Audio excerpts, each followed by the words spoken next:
Well, hi there. I'm Diana Montford, the world's first transgender television journalist. Born male, became female. I always have to make that clear because people say, well, which direction are you going in? It's the haircut. What can I say? But I was born male, became female. Speaking of which, my guests are two very well-known transgender activists. I'm going to make it clear where they started and where they wound up. My guest is, of course, our wonderful friend, Ms. Joanne Principali, whom you've seen many a time. And she was born male and became female. She is the first district leader, transgender district leader, I believe, in the U.S. For the Democratic Party. Yes. And she's an attorney and, of course, a trans activist. A wonderful new friend of ours is Mr. Anthony Arian, who was born female and became male and is a transgender activist. And we are going to discuss all things transgender. And we have a public service announcement you'll see soon about, what is it called? It's Transgender Day of Visibility. Okay.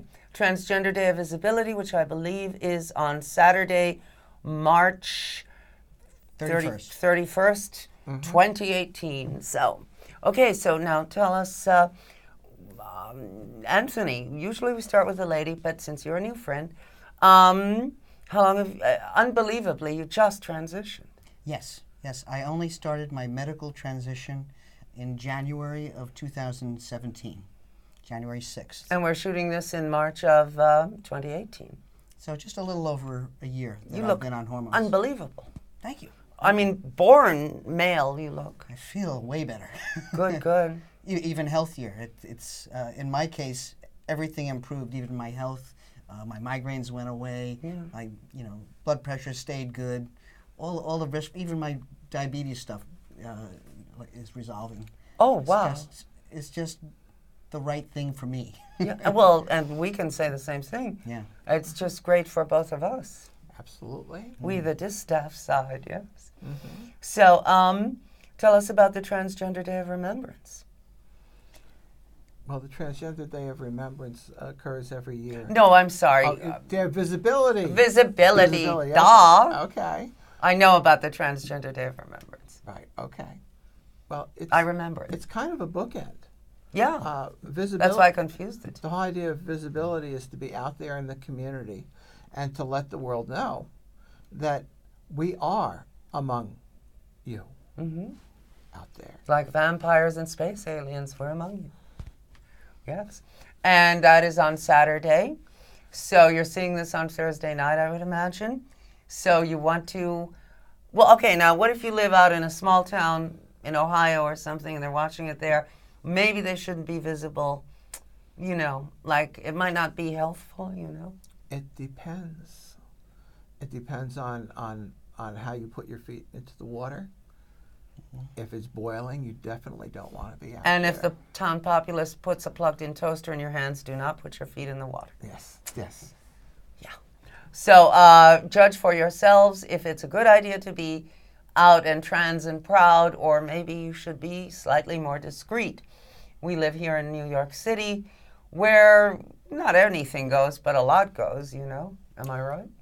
There's also some safety in numbers, so that if there are an organized group that is getting together to be visible, that's not a bad thing to do. Yeah, if you're a member of a transgender group or an LGBTQ group, and you have others to be visible, it's probably, though, not a good idea to just walk in, say to your local town drugstore and say, hi, I'm transgender. Where do you keep the suppositories? Not a good idea, right? No, not at all. No. So use your judgment and use your head. And if you feel safe being trans in public, be it. But if not, let people think what they will and keep mum. So tell us about the joys of white male privilege. Well, I have noticed it already, and You'd think it'd be the kind of thing that I'd be able to enjoy after not being listened to very much for 63 or so years. You look 20 And, years younger than your age. Well, I'm going to be 65 in a few months. Oh my God. But as soon as I started, growing facial hair and getting taken for male, I noticed how quickly I was treated differently, treated with more respect. And when I said something, it was no longer questioned. Mm-hmm. It was like, yeah, he's right. It was like, I didn't think it was going to be quite that marked. And it's a little hard to enjoy because those 63 years is still kind of fresh in my mind of how frustrating they were. I mean, I was in science before, I was in film, and I wasn't taken seriously in science, yet I was doing just as well as any of the other students in the class. And better than most. Yeah, but there was attitude. I gave you full credit for this, but I don't think you really know what you wrote in that proof. So there was this constant, disrespect You for never the female heard, gender. for example, no one ever said to you, you really shouldn't be in this school because your place could be taken by a man who's going to have a family to support. You're just wasting your time. I felt it. Are you like looking for a husband here? What's the deal? Yeah. Yeah, it's hard also in the film business. I was a gaffer in the film business for 25 years, and I remember being recommended for a job because I did the original commercial for that, and this was a parody, and I would know the lighting for it. Right. And then another gaffer would say, did such and such call you for that job? I said, what job? She didn't call you? So even women Sure. don't want to be the one to go out on a limb for another female. And also I've heard... So I didn't even get offered that job. Some of the worst misogyny I've ever heard has been from women. Like, I can't work with women. Or I could never work for a woman. Women say this.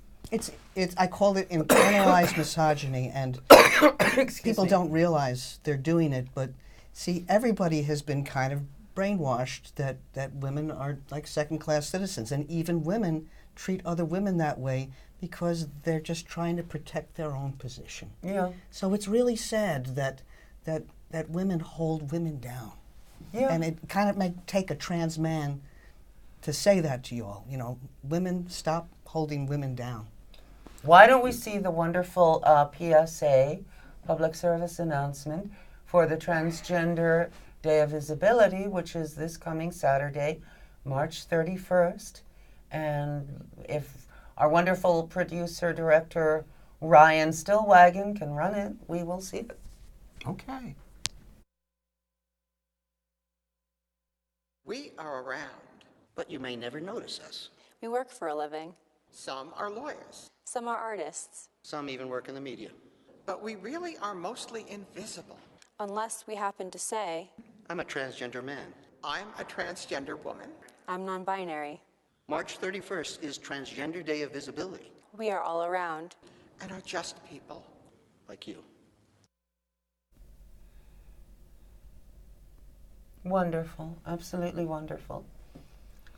Well, I've experienced the opposite of what Tony's experiencing now. Back when I was sitting in the nice corner office as the chief counsel for the major title insurance company, I used to have women who worked for me who would be explaining to, let's say, a seller's attorney, things that they needed to do in order to fix the title for the property, and they wouldn't be listened to. They'd come to me, and I would speak in my old baritone voice, and these lawyers would be eating out of my hand.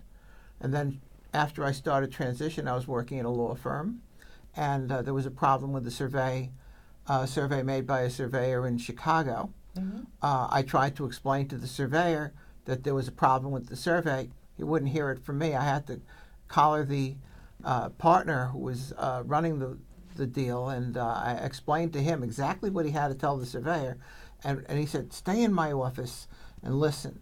And so he got the surveyor on the phone, explained exactly what I told him to say, mm-hmm. and the surveyor said, oh, yes, sir, I'll take care of it right away. Having experienced that from both sides, I can attest to the fact that women do not get treated with the appropriate respect for what we know. Well, see, I never had white male privilege because, first of all, I transitioned at 15, and second, I was so effeminate. I had white faggot hatred leveled at me, and so anything would have been better than that. So I actually started getting respect as a woman that I never got as a guy because I was quite grotesquely effeminate. But having seen it from both sides, both Tony and I can attest to what it's like, and it's a help for the community to be able to hear that from us. Oh yeah, absolutely. That we know what it's like from both sides. Well, that song, Both Sides Now, I did love from both sides now. Mm-hmm. But my throat is so dry, I should get a glass of water. But in fact, I think I will. Why don't you two talk between yourselves, and I'll be right back. They're on pause. Well, why don't you talk to the nice people? Oh, we're still on? Yes. Oh, yeah. Oh, okay. I'll be right back. Okay.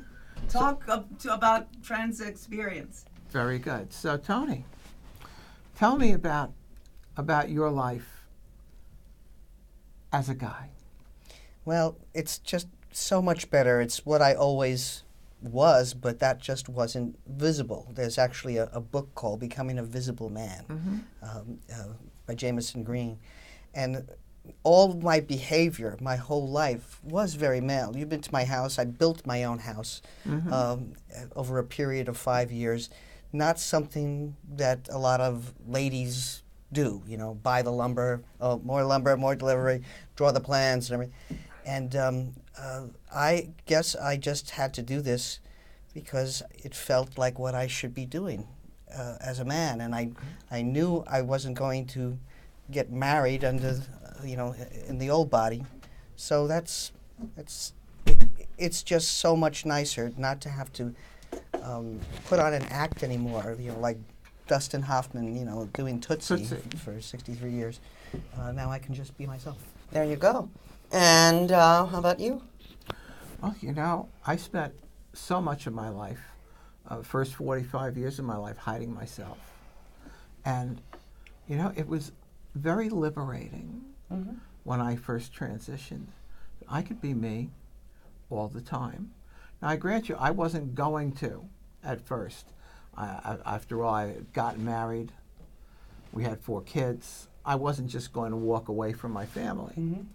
But when my ex decided to get the divorce and poison my children against me, that kind of made it easier. I had no place else to go but up.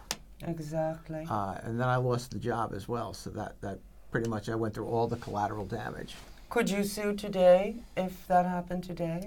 Today? For losing the job? Well, I did sue, and we settled, but I can't talk about it. Because a non-disclosure agreement, yes. Gag order NDA, things. yeah. Very much like what we see in the news today. Yes, dear Miss Stormy Daniels and her interesting hobbies. And her interesting implants. But anyway.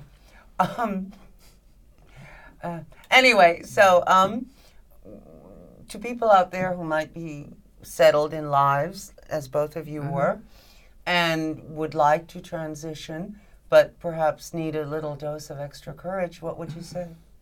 Well, the thing is that I feel so much more alive that I'm being me than I ever did when I was trying to hide. And I was trying to convince myself that I was a guy. My suppression was that deep. But I uncovered a little bit at a time. It got to the point after my younger brother passed away that I realized that, am I going to hide myself forever and go to my grave not being me? I couldn't do that. I really honestly could not do that. And I figured, well, I could at least be me part-time. And then everything fell apart at that point. My ex decided she wasn't a lesbian. Goodbye. Were you taking hormones at that time? No, I didn't. I didn't start hormones or even have electrolysis until after I had gone full time. I see. So just try to imagine working at a, after I lost the job, I got a not a part-time job, but a temp job at a major law firm. Just imagine working 17 hours a day and trying to keep the 5 o'clock shadow from showing up. How'd you do it?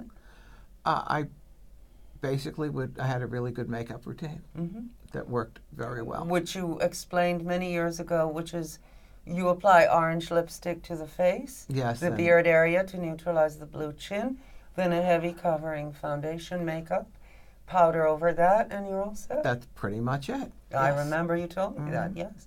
I used to be a makeup artist, and I thought, I will remember this in case I ever make up someone who should do that. So now, what spurred you to transition? Well, enough stress came in my life that I realized that things were so, I was so unhappy with my life anyway. Why not just be myself? And I was in a situation where I was a bit afraid to lose my job. Particularly, I needed to get 10 years in to qualify for Right. permanent health insurance because I work for a local municipality, and that's like a big perk. And I knew I was going to need that health insurance for transition purposes. But so I was forced to have to think about it for a while and went through what we call an internal transition before the social transition, which is then followed or overlaps with the medical transition. And it was characterized by a lot of sleepless nights. And I run a peer support group, facilitate a peer support group twice a month at the Loft. And we hear this a lot from In people Westchester. in Westchester and White Plains, that it's like taking TNT and blowing up your life. Every relationship that you ever had is suddenly at risk. You don't know, where that's going to go, and that's the most terrifying part of transition. What's going to happen to all your relationships, family, job, all those kind of things. But having went through all of those sleepless nights and did the mental preparation, and then when it was safe, did the medical transition. In my case, I transitioned very fast. It was kind of shocking even to me. I expected to have at least 6 months that nobody would notice. What is it? That, Yeah. I have a cold. I have a cold. The voice dropping, whatever. But within about 3 months, I started getting facial hair. I was mean, like way ahead of schedule. It is impossible to believe that you were ever anything other than male. Well, I took to the testosterone very quickly, and it seems that my body hyperutilizes whatever small amount I've always had. And the endocrinologist couldn't get over, though, how just a half a dose, which I'm still on, only a half a dose, is giving me such a high male level. Yeah, well, I mean, if you can get by with a half dose and look this good, you should just leave it alone. Well, I trust the endocrinologist. He doesn't want to do more than Sure, than is they never proper. want to do more And than you they get tested every Oh, several yeah. months. You have to get tested your every liver and 6 everything. months. In my case, it's every 6 months to see if the hormones are, you Yeah. get blood work and then, 6 months now. It started out at 3 months until they see you stabilize. Sure.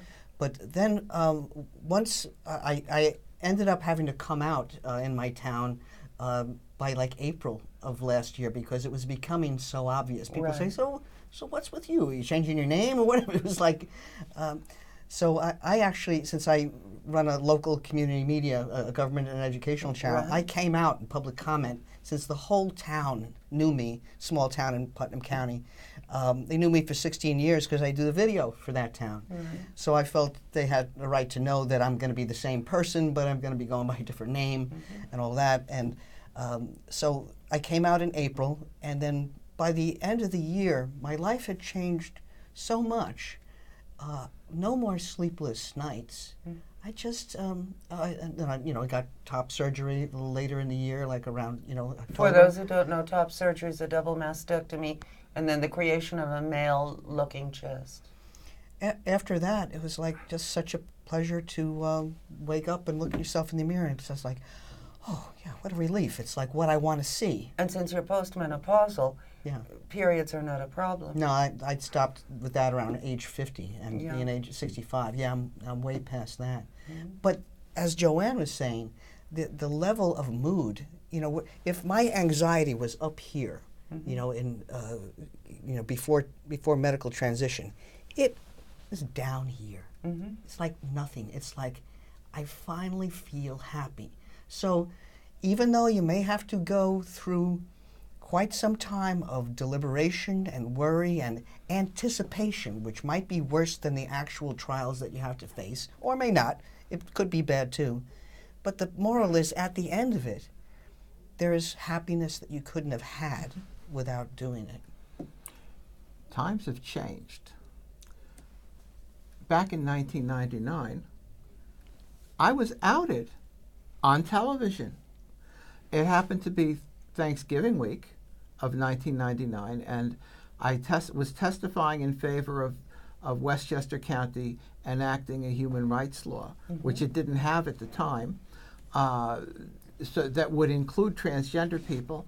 And the first draft of it did, but then it was amended to take out the protection.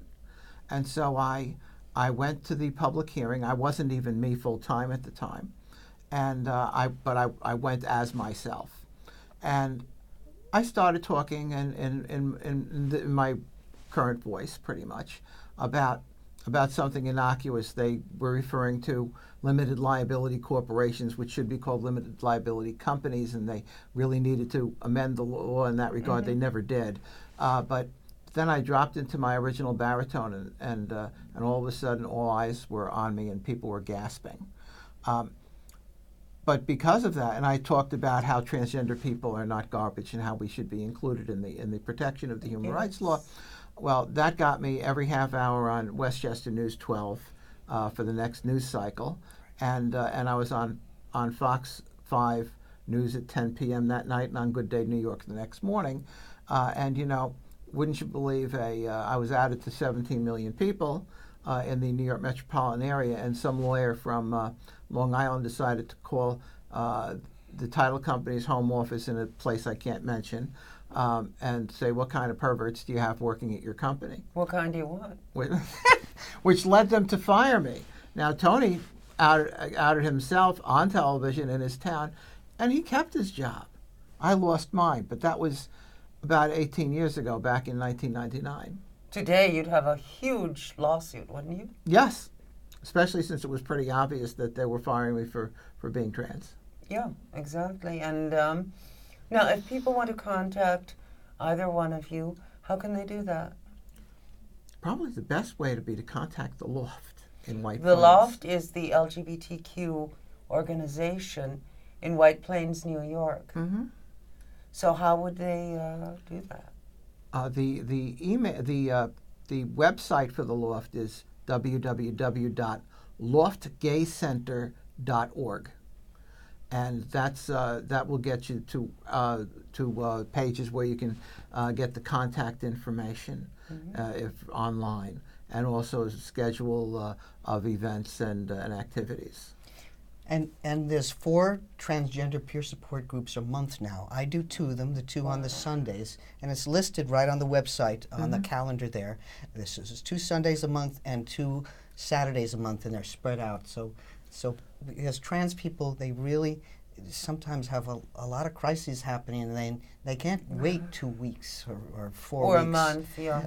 If they're not available that night, or they work on Saturdays or whatever. So it's been working out very nice, and we have like an hour and a half, peer support group, and then we often go out to dinner afterwards. That's nice. Back in 2000, when I founded the group, we met once a month, and there were some months when no one would show up, but I went there, and I waited, because you never know who would need to just come and talk about what they're experiencing, I realized that was a very important thing, to just be there. A friend of mine founded the League of Disabled Lesbians, for lesbians who are in some way disabled. Some months no one shows up, but she's there anyway, and she's in a wheelchair. Lucia Camerata, and she's in, she has multiple sclerosis, but she goes and she waits. And sometimes people come, and sometimes they don't, but she's there in case they need her. Over the years, though, the trans group at the Loft has gotten very vibrant and vital as part of the community. Are there a lot of trans people in Westchester? Well, you figure that if Westchester has about a population of about 900,000, you figure there's got to be about 9,000 of us. Yeah. But we do have people that come, from, well, obviously I'm from Putnam, from Connecticut, sometimes from Rockland, they'll come. And we get an average of anywhere between 6 and 18 people That's good. per night. That's a great meeting. It's walk-in. There's no, we don't know who's going to show up. Right. Yeah. And many people who have attended in the past have found a lot of stability in their lives and don't necessarily feel a need to come. And there are other people who haven't come yet who we're expecting to come in the door one day. You heard that. And if you'd like to found a group in your own town or city, you can go to your local LGBTQ center and do that.